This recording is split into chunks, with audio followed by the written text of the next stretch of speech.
Hello everyone, welcome back to another new video wisdom of law. So बच्चों, आज हम लोग पढ़ने वाले हैं बहुत ही इंटरेस्टिंग एक टॉपिक है जो इंडियन कॉन्स्टिट्यूशन का जो है वो आर्टिकल 1 से लेकर आर्टिकल 5 तक हम लोग सॉरी 4 तक डिस्कस करने वाले हैं। क्योंकि ये जो टॉपिक गाइस जो है कौन टॉपिक है, ये है यूनियन एंड इट्स टेरिटरी के बारे में। यूनियन एंड इट्स टेरिटरी के बारे में हम पढ़ने वाले, यूनियन के बारे में। तो हमारे देश का जो कंट्री का जो है वो जो बाउंड्री है, जो किसी में चेंज होता है, नया कोई नया स्टेट बनता है, कोई नया स्टेट को हम लोग जोड़ते हैं। तो ये जो है इम्पोर्टेंट टॉपिक है हमारे इस वीडियो लेक्चर पे हम लोग बात करेंगे। क्योंकि ये जो टॉपिक है हमारा इम्पोर्टेंट इसलिए है क्योंकि इससे क्वेश्चन बहुत सारे पूछे जाते हैं एग्जाम में। तो माय डियर, तो बच्चों आज जितने बच्चे का ये डाउट रहता है कि ये जो टॉपिक है यूनियन का एंड इस टेरिटरी का, जो इसको समझ नहीं आता है, तो आज इस वीडियो को आप लोग देख रहे हो ना, क्योंकि मैं इजी लैंग्वेज में आप लोग क्लियर करने वाला हूँ, प्रॉपर नोट्स देने वाला हूँ।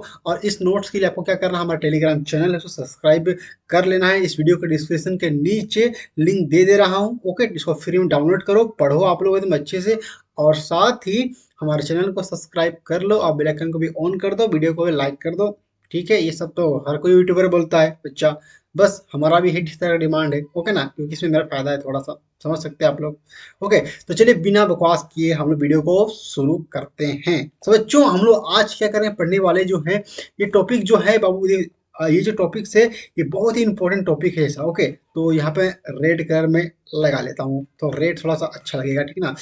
लाल लाल कहते हैं ना, रेड। तो आ गया रेड। चलिए अब शुरू करते हैं, जिससे कि हमारा जो आज का टॉपिक है जिसमें कि हम लोग बात करेंगे, बेसिकली जो है इसका आर्टिकल 1 से 4 तक हम लोग बात करने वाले, जो कि बहुत इंपॉर्टेंट टॉपिक है माय डियर। और आपको ही जानना जरूरी है ऐसा, ओके ना। It is very very important for your exam, चाहे एग्जाम कुछ भी है, आप लोग को इस टॉपिक कवर करना है। पहले चलिए शुरुआत करते हैं, हम लोग बात करते हैं कि आर्टिकल 1 जो है इंडियन कॉन्स्टिट्यूशन का वो क्या कहता है। तो देखिए आर्टिकल 1 जो है वो बात करता है कि name and territory of the union.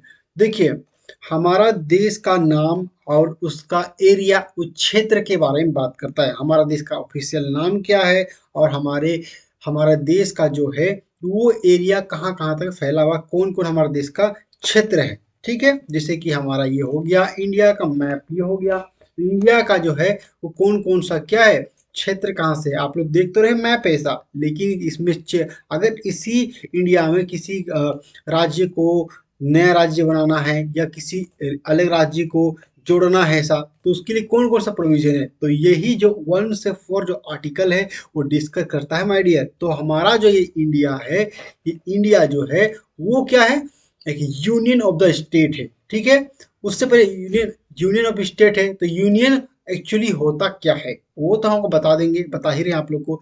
सबसे पहले आप जानिए कि इंडिया, आर्टिकल 1 क्या कहता है। आर्टिकल 1 जो है बोलता है कि इंडिया दैट इज भारत। तो हमारे इंडिया को हम लोग, हमारा जो देश है उसको इंडिया भी कहते हैं, उसका नाम इंडिया है। एंड दैट इज भारत, उस देश का, हमारे देश का नाम भारत भी है। वैसे तो बहुत सारे नाम हमारे इंडिया का है, ठीक है, लेकिन ऑफिशियली जो है हमारे कॉन्स्टिट्यूशन में लिखा हुआ है ये इंडिया, दो नाम लिखा है, इंडिया दैट इज भारत, ठीक है ना, ये लिखा हुआ है। तो देखिए अब हम यहाँ पे बात करके, इसमें एक लाइन बोला गया कि shall be A union of the state. तो हमारा जो इंडिया जो है ये यूनियन ऑफ द स्टेट है। अब देखिए यूनियन कहने का मतलब क्या है, तो यूनियन कहने का मतलब एंड फेडरेशन, ये दो तरह के जो कंट्री होते हैं देश में, ये दो तरह की, एक यूनियन होते हैं, एक फेडरेशन होते हैं कंट्री। तो दोनों में मैं बता दे रहा हूँ आप लोग को, दोनों में डिफ्रेंसिएशन क्या है वो बता दे रहा हूँ मैं। 3 पॉइंट में कवर करते हैं। हमारा देश जो है वो यूनियन है, ठीक ना, हमारा देश यूनियन है। तो अपने देश के बारे में जानिए बच्चे लोग। पहला पॉइंट क्या कहता है कि यूनियन का जो मतलब होता है, जिसमें क्या होता है कि ये स्टेट वॉलंटरी इन्वॉल्व। तो हमारे देश में जो है कोई भी जो स्टेट होता है वो अपने मर्जी से क्या कर सकता है, अपने मर्जी से वो ज्वाइन हो सकता है। देखिए कितने सारे स्टेट है, तो ये अपने मर्जी से क्या ज्वाइन हो सकता है, ठीक है। लेकिन अगर हम बात करें फेडरल की, ठीक ना, फेडरल की, तो पहला नंबर में बोलता है कि इंक्लूड एन एग्रीमेंट। तो ये एग्रीमेंट के थ्रू कोई भी जो स्टेट होता है वो क्या होता है, वो ऐड होता है। स्टेट, ये स्टेट हो गया, तो यहाँ पर कोई ऐड होता है एग्रीमेंट के थ्रू। लेकिन यूनियन में ऐसा नहीं है, वो अपनी इच्छा से, स्वेच्छा से जा सकता है, कोई एग्रीमेंट करने की जरूरत नहीं है। लेकिन दूसरा नंबर पॉइंट ये बोलता है कि यूनियन का मतलब ये है, इसमें ये भी होता है कि once joins can't leave even if they want. अगर आप यूनियन में एक बार यदि आप ज्वाइन हो जाते हो तो दोबारा आप अपनी मर्जी से भी उसको छोड़ नहीं सकते हो। ठीक है, अगर हमारा, जैसे मैं झारखंड में रहता हूँ, झारखंड अगर इंडिया का पार्ट है तो वो कभी भी वो अलग इंडिया सब नहीं हो सकता है, क्योंकि वो एक यूनियन में जुड़ चुका है ऐसा। ओके ना। लेकिन अगर फेडरल जैसा फेडरेशन जो है उसमें क्या है, ब्रेकअप, तो ब्रेक एंड सेपरेशन, तो क्या कहता है वो कभी भी टूट सकता है और साथ ही कभी सेपरेट मतलब अलग भी अलग हो सकता है। तो इसमें इस तरह का है, कोई भी जो स्टेट है वो कभी भी अपना मर्जी से तोड़ भी सकता है और साथ ही वो सेपरेट कभी भी हो सकता है, वो अलग हो सकता है ऐसा। ओके। लेकिन यूनियन में जो होता है, थर्ड नंबर ये बात बोलता है कि सेंटर जो है मोस्ट पावरफुल होते हैं। तो सेंटर जो है यूनियन में पावर होता है, तो हमारे देश में सेंटर जो है बहुत पावरफुल है माय डियर। लेकिन जस्ट अपोजिट फेडरेशन में सेंट जो है स्टेट पावरफुल होता है। ठीक ना, स्टेट पावरफुल होता है और सेंटर क्या था, कमजोर होता है। लेकिन हमारे यूनियन में स्टेट जो है वीक होता है, सेंटर पावरफुल होता है। और फेडरेशन में क्या होता है, ये स्टेट पावरफुल होता है और सेंटर वीक होता है। तो मैं आप लोगों को डिफरेंस बता दिया कि एक एग्जांपल हमारा देश है इंडिया जो है वो यूनियन है, एंड फेडरेशन जो है उसका यूएसए है ऐसा। तो इसका मतलब ये होता है। चलिए अब आगे बढ़ते हैं माय डियर। आगे जो है सब क्लाउज वन हम लोग पढ़ लिए, और सब क्लाउज टू क्या कहता है। सब क्लाउज टू जो है वो बात करता है कि the states and the territories there of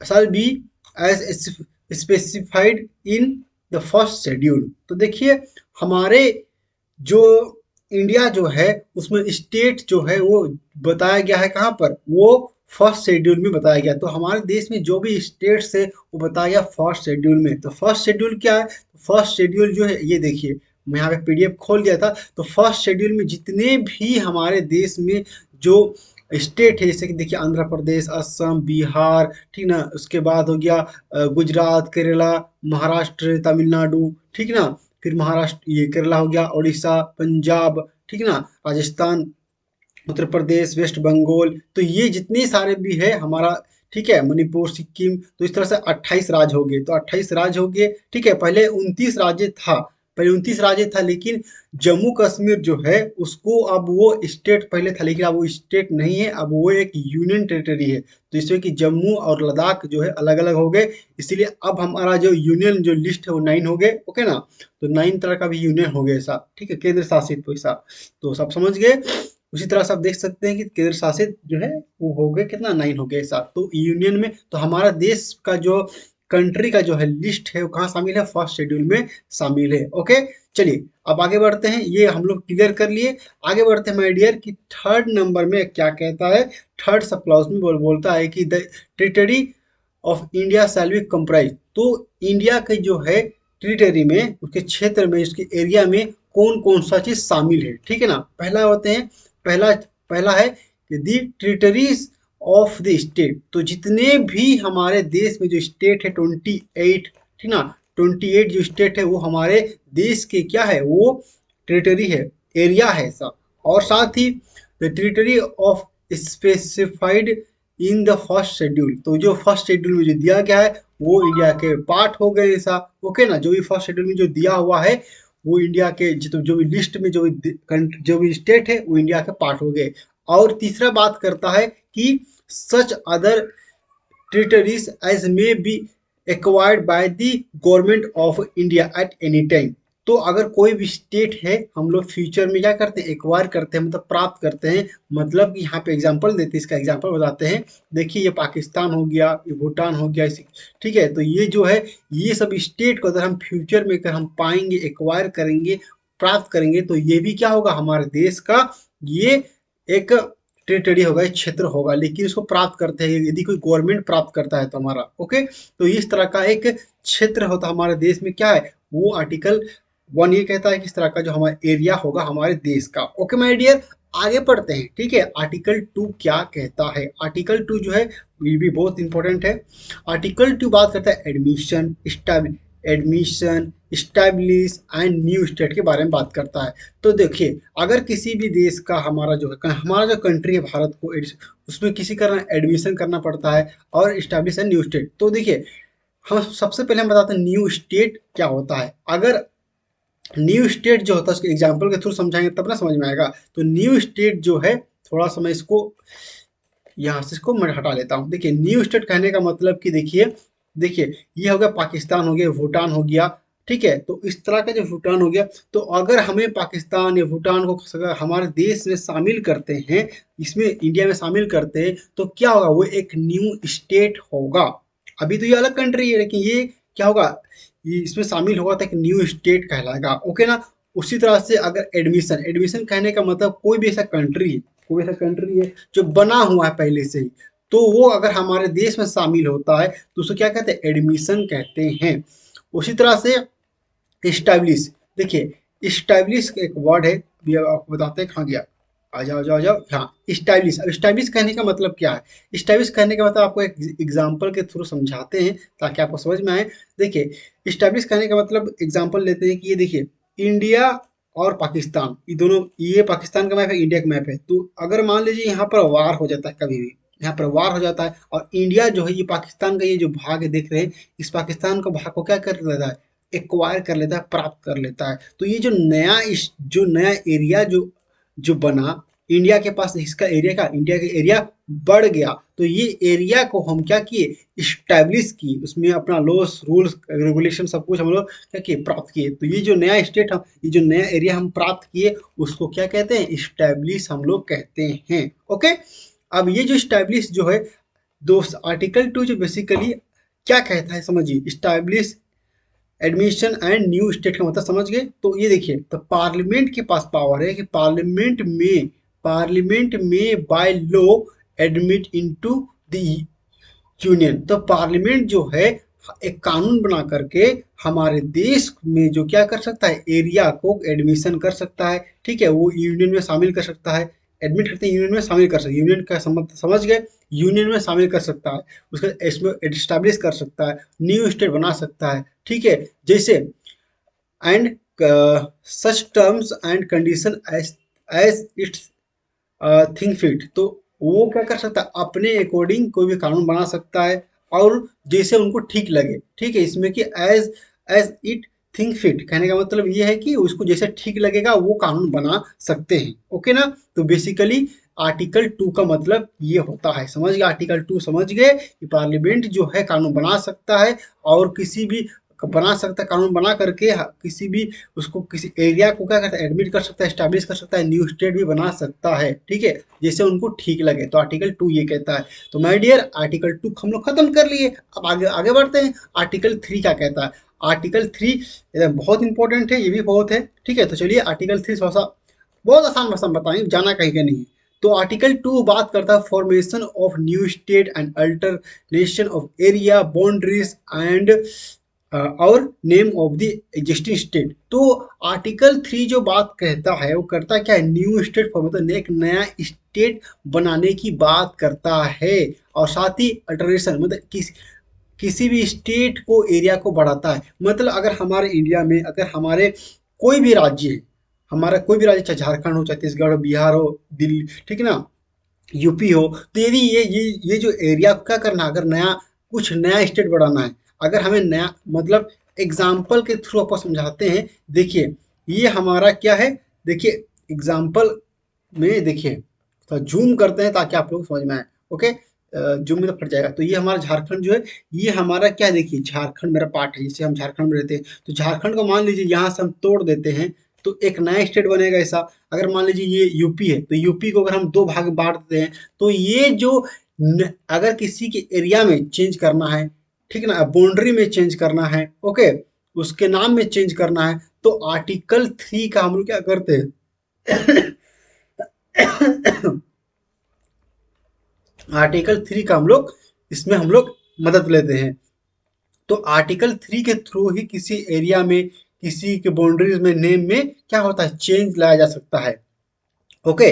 तो चलिए, आर्टिकल जो है आर्टिकल 3 का जो है सब क्लॉज क्या कहता है उसको समझेंगे। तो ये जो किसी तरह का अगर किसी नया स्टेट बनाना हो गया या चेंज करना हो गया, इसके नाम में चेंज करना हो गया, तो ये पार्लियामेंट लॉ बना करके क्या कर सकता है। हमारा जो पार्लियामेंट है वो 3 भाग है पार्लियामेंट का। वो कौन कौन सा भाग है पहले बता चुका हूँ। पहले क्या है, लोकसभा, राज्यसभा और प्रेसिडेंट। तो ये तीनों मिल करके क्या कर सकते हैं, एक नए स्टेट बना सकते हैं और सेपरेट कर सकते हैं, अलग कर सकते हैं from the territory of any state से अलग कर सकते हैं by uniting two more state. कोई दो दो स्टेट को जोड़ करके एक नया स्टेट बना सकते हैं, ठीक है। और एक स्टेट को अलग भी कर सकते हैं, जो मतलब उसको एक स्टेट को क्या कर सकते हैं, दो भाग में डिवाइड भी कर सकते हैं, उसको बांट भी सकते हैं। और पार्ट ऑफ द स्टेट और बाय यूनिटरी यूनिटिंग और any territory to a part of any state, ठीक है। देखिए, हम बात करते हैं कि अभी जो है यूनियन ऑफ द, हमारा जो यूनियन जो है उसमें क्या क्या शामिल होता है तो बता दिया हूँ। अब हम लोग बात करते हैं कि अगर मान लीजिए कि हम जो है क्या करेंगे, अगर आर्टिकल 3 के अनुसार पहला नंबर तो ये बोल दिया, ए नंबर की हम लोग नया स्टेट, न्यू स्टेट सेपरेशन हम लोग अलग कर सकते हैं, बना सकते हैं। पर सेकंड नंबर बी नंबर में ये बोलता है कि हम लोग हमारे देश का जो एरिया है, जो स्टेट है, उसका क्या कर इंक्रीज भी कर सकते हैं। तो पहला नंबर क्या है, increase the area of any state. तो हमारे देश के जो कोई भी स्टेट है उसके एरिया को हम लोग इंक्रीज भी कर सकते हैं, ठीक है ना। पार्लियामेंट करेगा, उसके बाद वो क्या कर सकता है, diminish the area of any state. तो स्टेट को घटा भी उस एरिया को घटा भी सकता है। Alter and boundary of any state, तो बाउंड्री को क्या कर सकता है, उसको भी बढ़ा सकता है, अल्टर कर सकता है, ठीक है। उसके बाद alter the name of any state, किसी भी स्टेट का नाम भी बदल सकता है। अगर हमारा झारखंड, हमारा देश, अगर मेरा, जिससे हम झारखंड में रहते हैं, तो झारखंड मेरा राज्य का नाम है, तो झारखंड को चेंज भी कर किया जा सकता है उसका नाम पर, ठीक है। तो अभी जो एक एग्जांपल हम लोग लेंगे जो रिसेंटली जो हुआ था 2006 में, the state of Uttaranchal has been renamed as Uttarakhand. तो पहले जो है 2006 से पहले हम जो अभी जो उत्तराखंड जो राज्य है उसका नाम था उत्तरांचल, ठीक है। लेकिन आर्टिकल 3 का प्रयोग करके उसके नाम में परिवर्तन किया गया और उत्तरांचल से क्या हो गया, वो उत्तराखंड हो गया। याद रखिएगा इस चीज को, ओके ना। चलिए, हम लोग अब बात करते हैं कि इसी का कुछ इंपॉर्टेंट चीज जो है वो समझिएगा ऐसा, okay. The parli the Indian constitution empower the parliament to alter the territory of name etc। तो हमारा जो है इंडियन कॉन्स्टिट्यूशन जो पार्लियामेंट को ये पावर देता है कि वो क्या कर सकता है, किसी भी, मतलब कि किसी भी एरिया को, मतलब कि किसी भी, अब जैसे कि मैंने अभी बताया कि एरिया को बदल सकता है, बाउंड्रीज को चेंज कर सकता है, नाम में परिवर्तन कर सकता है, घटा भी सकता है। तो ये इंडियन कॉन्स्टिट्यूशन पावर देता है कि इसको, ये पार्लियामेंट को पावर देता है। और वो जो अगर किसी भी एरिया में जो चेंज होगा, बदलाव होगा नाम में, चाहे बाउंड्रीज में, चाहे स्टेट को तोड़ा जाएगा या जोड़ा जाएगा उसमें, ठीक है। तो उसके लिए स्टेट के बिना कंसेंट के, मतलब कि उसमें स्टेट का permission without their their consent and concurrence, मतलब जो भी स्टेट होगा उसके अगर सहमति ना हो तब भी वो चेंज किया जा सकता है उसके नाम पर, बाउंड्रीज पर, ठीक है। तो उसके नाम पर चेंज किया जा सकता है, लेकिन बिना स्टेट, मतलब स्टेट का जो है उसका सहमति नहीं लेंगे तभी ये चलेगा। It can be form new state, और क्या कर सकता है, नया स्टेट बना सकता है, ठीक है, जिसमें कि स्टेट का परमिशन नहीं लेगा। और उसके एरिया पर अल्टर द एरिया, उसके एरिया को बढ़ा सकता है, उसके बाउंड्रीज को बढ़ा सकता है, और उसके नाम जो एग्जिस्टिंग जो नाम है उसका, उसके नाम को भी वो चेंज कर सकता है। वो क्यों, वो कर सकता है क्यों, एक स्टेट एक लॉ बना करके, वो कानून बना करके वो क्या करता है, चेंज सकता है। और वो जो कानून बनाएगा जिसमें कि सिंपल मेजोरिटी की जरूरत है। सिंपल मेजोरिटी मतलब जहाँ पे जैसे कि मान लीजिए 50 है, तो 50 अगर +1 अगर 51 हो गया, ठीक है, तो वो सिंपल मेजोरिटी है, मतलब स्पेशल मेजोरिटी नहीं है कि 75% या कुछ होना चाहिए।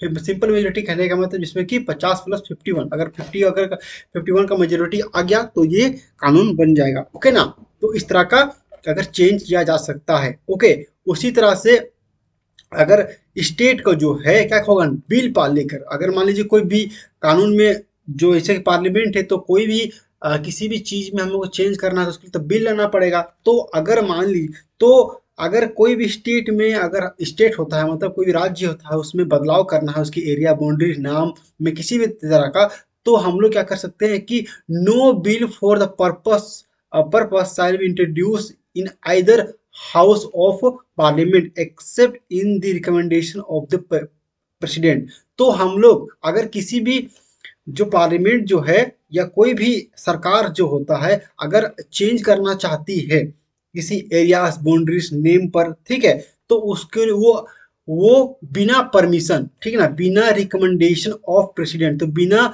सहमति लिए प्रेसिडेंट का वो नहीं हो सकता। जब तक रिकमेंड नहीं करेगा प्रेसिडेंट, जो लोकसभा के मेंबर्स होंगे उनको, जो मिनिस्ट्री हो, जो मिनिस्टर होगा उनको, तब तक वो नहीं कर सकते हैं। क्या कर सकते हो, वो अपने से इंट्रोड्यूस नहीं कर सकते। देखिए बहुत सारा बिल जो होता है वो प्रेसिडेंट के कंसेंट से नहीं होता है कभी कभी, ठीक है, लेकिन लेकिन लेकिन लेकिन प्रेसिडेंट के कंसेंट से तो होगा, लेकिन रिकमेंड नहीं करते हैं। लेकिन रिकमेंड स्पेशली अगर एरिया में अगर आपका बदलाव करना है, नाम में करना है, ओके, या इसको चेंज करना है, तो उसके लिए दोनों हाउस में, जो चाहे वो लोकसभा हो चाहे राज्यसभा हो, उसके लिए रिकमेंड, उस सहमति लेना पड़ेगा प्रेसिडेंट का। जब तक प्रेसिडेंट का रिकमेंड नहीं होगा वो बदलाव नहीं होगा। ओके ना, तो फोर्थ नंबर अब हम बात करते हैं, ठीक है। Fourth number, such bill such such a bill has been to refer by the president of the legislature of the states। तो जो प्रेसिडेंट जो होगा वो अपना क्या करेंगे, बिल, जो बिल होगा, जैसे कि अगर मान लीजिए हम अपने झारखंड में अगर वहां पर क्या करना चाहते हैं, उसकी एरिया को हम लोग बदलना चाहते हैं, उसकी एरिया को बढ़ाना चाहते हैं, तो अगर हम तो हुआ, तो जो बिल जो है वो क्या, स्टेट जो है असेंबली जो है उसको क्या कर देगा, भेज दिया जाएगा।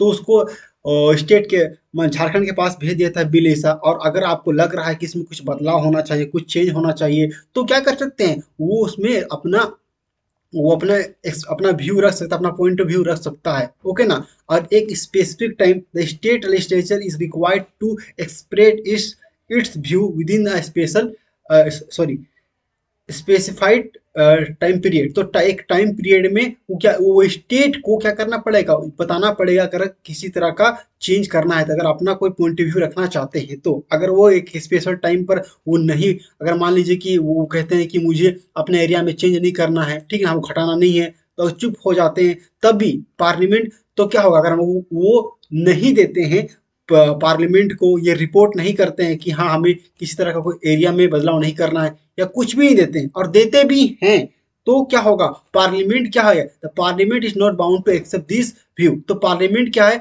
उस प्रपोजल को, उसको मानने के लिए वो बाध्य नहीं है, बाउंड वो नहीं है उनका व्यू को ऐसा। तो ये जो पार्लियामेंट को अपना पॉइंट ऑफ व्यू, मतलब कि अपना व्यू रखने का जो कॉन्सेप्ट है वो कब आया, वो जो आया वो अमेंडमेंट जो है, कॉन्स्टिट्यूशन अमेंडमेंट, जो फिफ्थ कॉन्स्टिट्यूशन अमेंडमेंट 1955 को ये आया था। ओके ना, तो इसी से ये आया था। अगर किसी ठीक है, तो व्यू अपना मतलब स्टेट का व्यू रखने के लिए जो ये जो कॉन्सेप्ट आया था, वो क्या होगा, वो पार्लियामेंट में जो कॉन्स्टिट्यूशन का जो अमेंडमेंट हुआ था, वो फिफ्थ अमेंडमेंट 1955 को हुआ था। ओके, चलिए अब हम बात करते हैं माय डियर कि आर्टिकल 4 क्या कहता है। ओके, आर्टिकल 4 जैसे कि अभी आप समझ गए, ये सारी चीजें मैं आपको बता दिया। मतलब अल्टीमेटली यदि मतलब कुछ भी चेंज करना है माय डियर, तो उसके लिए क्या होगा, वो सिर्फ प्रेसिडेंट का रिकमेंड होगा। तो यहाँ पे सेंटर जो है बहुत पावरफुल है। स्टेट तो अपना व्यू रख सकता है, लेकिन स्टेट के जो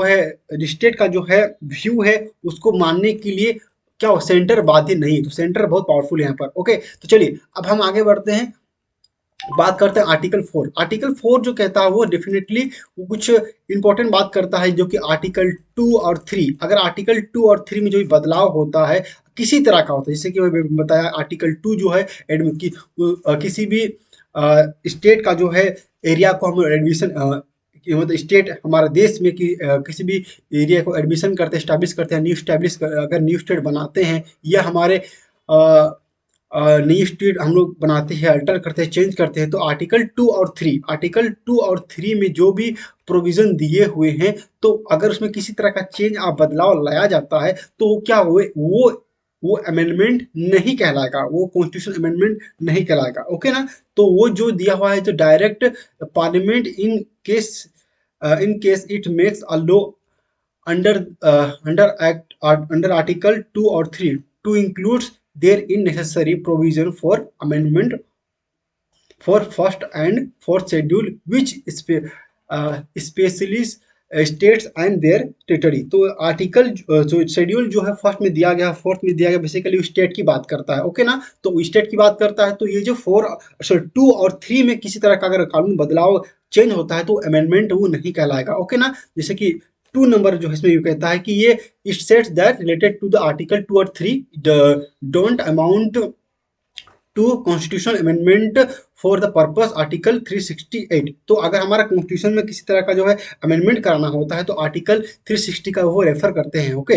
तो अगर इस किसी तरह का, जैसे कि मैंने बताया कि अगर किसी तरह का हम लोग को यहाँ पे चेंज करना है बाउंड्रीज में, तो ये किसी तरह का बदलाव जो होगा वो कॉन्स्टिट्यूशन अमेंडमेंट नहीं कहलाएगा। ओके। और ये जो कॉन्स्टिट्यूशन अमेंडमेंट नहीं कहलाएगा, और सिंपल अगर किसी तरह का इसमें पार्लियामेंट जो है कानून बनाता है, पास कर देता है लॉ, तो सिंपल मेजोरिटी से पास करता है। जैसे कि मैंने बताया कि 50 प्लस 1 51 होगा, तो ये सिंपल मेजोरिटी होता है। अगर 50 से एक चल गया, 151 हो गया, तो ये सिंपल मेजोरिटी आएगा इसके अंदर। तो स्पेशल इसमें कोई जरूरत नहीं होता है कि इस कानून को बनाने के लिए एक स्पेशल मेजोरिटी के चाहिए। ठीक है, बहुत सारे मतलब वोटिंग चाहिए यहाँ पर, तो स्पेशल मेजोरिटी यहाँ पे नहीं चाहिए, सिंपल मेजोरिटी से यहाँ पे काम बन जाता है। तो without going through the special majority process prescribe by 368। तो 368 जो इसमें स्पेशल मेजोरिटी की जरूरत पड़ता है।